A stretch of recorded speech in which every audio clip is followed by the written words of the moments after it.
Hello student, स्वागत है आप सभी का यूनिक लेक्चर के इस नए वीडियो पर। मेरा नाम है मोहित पांडे।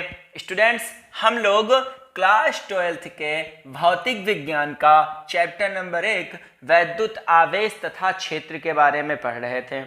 कल हम लोगों ने वैद्युत क्षेत्र के बारे में डिस्कस किया था, उसको बहुत अच्छे तरीके से समझा था। उसके पश्चात हम लोगों ने वैद्युत बल रेखाओं के बारे में समझा था। आज जो हम लोग का टॉपिक है वो टॉपिक है वैद्युत क्षेत्र की तीव्रता। आज हम लोग को वैद्युत क्षेत्र की तीव्रता के बारे में अध्ययन करना है और इसको बहुत ही बेहतरीन तरीके से समझना है। आइए पहले मैं आपको कुछ पिछली बातें बताते हुए फिर मैं आपको इसको प्रूव करके दिखाता हूँ कि ये कैसे आता है पिछली बातों से। आइए देखते हैं। हमने वैद्युत क्षेत्र की परिभाषा को किस प्रकार पढ़ा था। आप जानते होंगे कि यदि यहाँ पर मान लीजिए कोई भी एक Q आवेश है, मैंने ये प्लस Q आवेश ले रखा है। अब इस प्लस Q आवेश के चारों ओर ये आपका कोई भी एक क्षेत्र है। ये प्लस Q आवेश है, इस प्लस Q आवेश के चारों ओर का कोई भी एक क्षेत्र है। अब यदि इस क्षेत्र के भीतर यदि हम किसी छोटे, बहुत छोटे धन परीक्षण आवेश को रख दें, बहुत छोटा है, अल्प है, बहुत छोटा है, और धन परीक्षण आवेश को रख दें तो ये वाला भी ये भी आपका प्लस का आवेश, प्लस Q का आवेश है, इस पर भी प्लस का चार्ज है। अब आप जानते हो कि जब दोनों आवेश पर समान चार्ज होते हैं अर्थात सजातीय आवेश होते हैं तो वो एक दूसरे को प्रतिकर्षित करते हैं, एक दूसरे पर एक बल लगाते हैं। तो यहाँ पर ये आवेश चूंकि बहुत बड़ा है, इसका मात्रा बहुत ज़्यादा है, तो इस छोटे आवेश को ये प्रतिकर्षित करेगा, एक फोर्स लगाएगा, इसको दूर भेजेगा, एक फोर्स से इसको दूर भेजेगा धन परीक्षण आवेश को। आप ये बात समझ पा रहे होंगे। तो इसी क्षेत्र को हम क्या कहते थे? वैद्युत क्षेत्र कहते थे। किसी आवेश के चारों ओर का वह क्षेत्र जिसमें कोई अन्य आवेश आकर्षण या प्रतिकर्षण बल का अनुभव करता है उसे वैद्युत क्षेत्र कहते हैं। ये बात कल हम बहुत ही अच्छे तरीके से समझे थे। अब आइए वैद्युत क्षेत्र की तीव्रता को इस बात से कैसे रिलेट करेंगे, इस बात को समझते हैं। यहाँ पर ये प्लस Q का आवेश है और इसका ये वैद्युत क्षेत्र है, इस आवेश का ये क्षेत्र है, इसमें कोई ये धन परीक्षण आवेश रखा हुआ है, बहुत छोटा अल्प आवेश रखा हुआ है। तो ये प्लस Q का आवेश इस आवेश पर, ये धन परीक्षण आवेश पर एक प्रतिकर्षण बल लगाएगा। वो बल हमने मान लिया कि F लग रहा है। तब वैद्युत क्षेत्र की तीव्रता क्या होती है? अब आप समझिएगा कि किसी वैद्युत क्षेत्र है तो वैद्युत क्षेत्र के किसी बिंदु पर, एनी पॉइंट, यहां पर हो सकता है, यहां पर हो सकता है, यहां हो सकता है, यहां हो सकता है, किसी भी बिंदु पर, तो वैद्युत क्षेत्र के किसी भी बिंदु पर रखे धन परीक्षण आवेश पर लगने वाला बल, वैद्युत क्षेत्र के भीतर किसी भी बिंदु पर रखे धन परीक्षण आवेश पर लगने वाला बल तथा धन परीक्षण आवेश के अनुपात को वैद्युत क्षेत्र की तीव्रता कहते हैं। अब आप यहां ध्यान दीजिए, तो ये वैद्युत क्षेत्र था इस आवेश का, इस पर धन परीक्षण आवेश Q0 रखा है, इस पर लगने वाला बल कितना है? F है, और धन परीक्षण आवेश क्या है? Q0 है। तो हमने क्या कहा कि वैद्युत क्षेत्र के भीतर किसी बिंदु पर रखे धन परीक्षण आवेश पर लगने वाला बल तथा धन परीक्षण आवेश के अनुपात को वैद्युत क्षेत्र की तीव्रता कहते हैं। इसे कैपिटल E से निरूपित करते हैं। आशा करते हैं आपको वैद्युत क्षेत्र की तीव्रता बेहतरीन तरीके से समझ में आया होगा। बहुत सिंपल है, बस आप समझने का प्रयत्न करिए कि कोई भी, आप मान लीजिए कोई चार्ज है और उस चार्ज के चारों ओर एक क्षेत्र है, तो उसे हम वैद्युत क्षेत्र कहेंगे, किसी आवेश के चारों ओर के क्षेत्र को। और यदि उस क्षेत्र के अंदर कोई दूसरा छोटा धन परीक्षण आवेश रखा है तो ये जो आपका बड़ा वाला जो क्षेत्र है, वैद्युत क्षेत्र है, जो आवेश जिसकी मात्रा ज्यादा है, वो उस छोटे धन परीक्षण आवेश पर क्या करेगा? उस पर एक प्रतिकर्षण बल लगाएगा। उसी प्रतिकर्षण बल तथा धन परीक्षण आवेश के अनुपात को वैद्युत क्षेत्र की तीव्रता कहते हैं। अब आप यहां तक पॉइंट को समझ पाए होंगे। आइए इसके लैंग्वेज को देखते हैं, इसकी परिभाषा को देखते हैं। वैद्युत क्षेत्र के किसी बिंदु पर रखे, वैद्युत क्षेत्र के किसी बिंदु पर रखे धन परीक्षण आवेश पर लगने वाला बल, धन परीक्षण आवेश पर लगने वाला बल तथा धन परीक्षण आवेश के अनुपात को उस बिंदु पर वैद्युत क्षेत्र की तीव्रता कहते हैं। इसी परिभाषा को हमने उस डायग्राम के माध्यम से समझा है। और इसे कैपिटल ई से निरूपित करते हैं। ये डॉट मार्किंग में आपका है। यहाँ मैंने कुछ लैंग्वेज आपके लिए और लिख रखी हैं कि अतः यदि धन परीक्षण आवेश क्यू नॉट हो तथा इस पर लगने वाला बल एफ हो, लगने वाला बल कितना हो, एफ हो, तब ई बराबर क्या हो जाएगा, एफ ओवर क्यू नॉट हो जाएगा। यहाँ पर आप ध्यान दीजिए तो इसका मात्रक क्या हो जाएगा, बल का मात्रक क्या होता है न्यूटन, आवेश का मात्रक क्या होता है कूलाम, तो कूलाम हो जाएगा।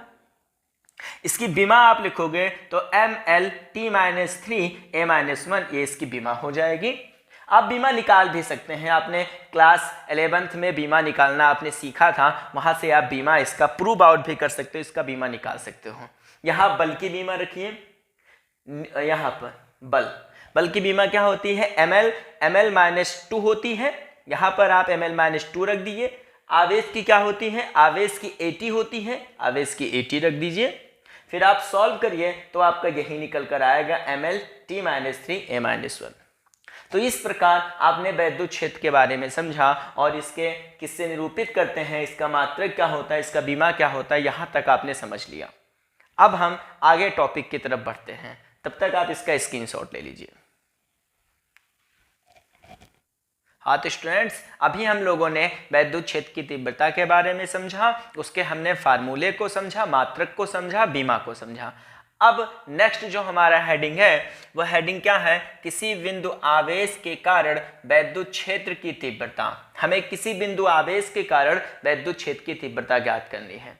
यहाँ पर हमने बिंदु O पर एक +Q आवेश मान रखा है जो कि बिंदु आवेश है, और ये +Q जो आपका बिंदु आवेश O पर रखा हुआ है, ये एक ऐसे माध्यम में रखा है जिसका प्रवैद्युतांक क्या है, कैपिटल के है। बिंदु O से r मीटर की दूरी पर एक बिंदु P है जिस पर हमें वैद्युत क्षेत्र की तीव्रता की गणना करनी है। हम मान लेंगे कि बिंदु P पर कोई धन परीक्षण आवेश Q नॉट रखा है जिस पर लगने वाला बल कितना है, F है। तब हमें बिंदु P पर वैद्युत क्षेत्र की तीव्रता की गणना करनी है। आइए इसके चित्र के बारे में समझते हैं, फिर इसको प्रूव करते हैं। माना +Q कूलाम का आवेश बिंदु O पर इस किसी ऐसे माध्यम में रखा है जिसका प्रवैद्युतांक कैपिटल के है। आवेश +Q द्वारा उत्पन्न वैद्युत क्षेत्र में बिंदु O से r मीटर की दूरी पर एक बिंदु P है जिस पर वैद्युत क्षेत्र की तीव्रता ज्ञात करनी है। बिंदु P पर वैद्युत क्षेत्र की तीव्रता ज्ञात करनी है। माना बिंदु P पर एक धन परीक्षण आवेश Q नॉट स्थित है। बिंदु P पर एक धन परीक्षण आवेश Q नॉट स्थित है। पहले हम बिंदु P पर कूलाम के नियम से बल की गणना करेंगे कि कितना बल लग रहा है इस धन परीक्षण आवेश Q नॉट पर। हम यहाँ लिखेंगे कि कूलाम के नियम से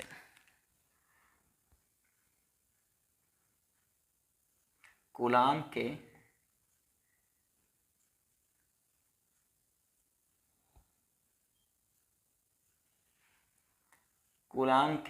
नियम से। कूलाम का नियम क्या होता है, F बराबर होता है 1/4πε0 Q नॉट, आवेश यहाँ पर आपका +Q है, ये आपका Q नॉट है, बटे r², इनके बीच की दूरी r है तो r²। बल का मात्रक क्या होता है, न्यूटन, तो ये आपका हो जाएगा न्यूटन। ये आपका हो गया F, इसको हम समीकरण फर्स्ट मान लेंगे। अब हम यहाँ पर हम जानते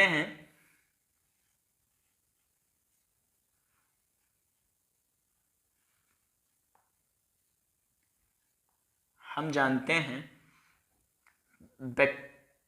वैद्युत क्षेत्र की तीव्रता E बराबर क्या होता है, F/Q नॉट, ये हम जानते हैं।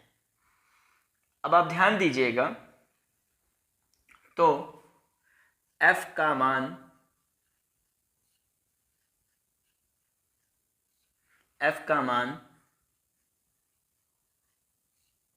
समीकरण फर्स्ट से रखने पर F का मान रख देंगे समीकरण फर्स्ट से। सो यहाँ पर आपका हो जाएगा E बराबर एफ का मान कितना है 1/4πε0। यहाँ पे माध्यम आप के लिख दीजिए, चूंकि के माध्यम में रखा है, यहाँ के हो जाएगा क्यू नॉट बटे आर स्क्वायर। ये एफ हो गया, नीचे कितना है क्यू नॉट, तो क्यू नॉट रहेगा। क्यू नॉट से क्यू नॉट कैंसिल आउट हो जाएगा, तो यहाँ पर आपका आ जाएगा ई बराबर 1/4πε0 के क्यू ओवर आर स्क्वायर। यहाँ आप लिख दीजिए कि निर्वात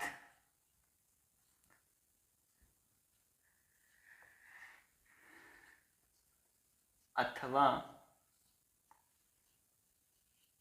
वायु के लिए, निर्वात अथवा वायु के लिए के बराबर कितना होता है 1 होता है।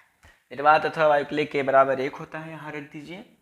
तो ई बराबर आपका आ जाएगा 1/4πε0, के जगह 1 हो जाएगा, तो आपका कितना रहेगा क्यू ओवर आर स्क्वायर।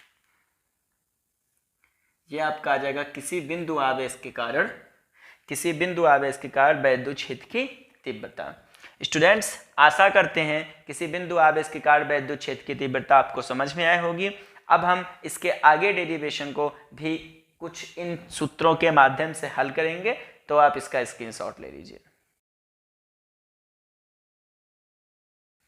हाँ तो स्टूडेंट्स, आपने स्क्रीनशॉट ले लिया होगा और आप चाहें तो यहाँ पे लिख सकते हैं कि अतः बिंदु P पर वैद्युत क्षेत्र की तीव्रता, ये हमें बिंदु P पर वैद्युत क्षेत्र की तीव्रता निकल कर आया है E बराबर F बटे क्यू नॉट। हम जानते हैं, लिख दोगे तब भी सही रहेगा, पर यहाँ आप लिख सकते हो कि बिंदु P पर वैद्युत क्षेत्र की तीव्रता E = F over Q not हो जाएगा। फिर आप इसके बारे में इसको हल करिए।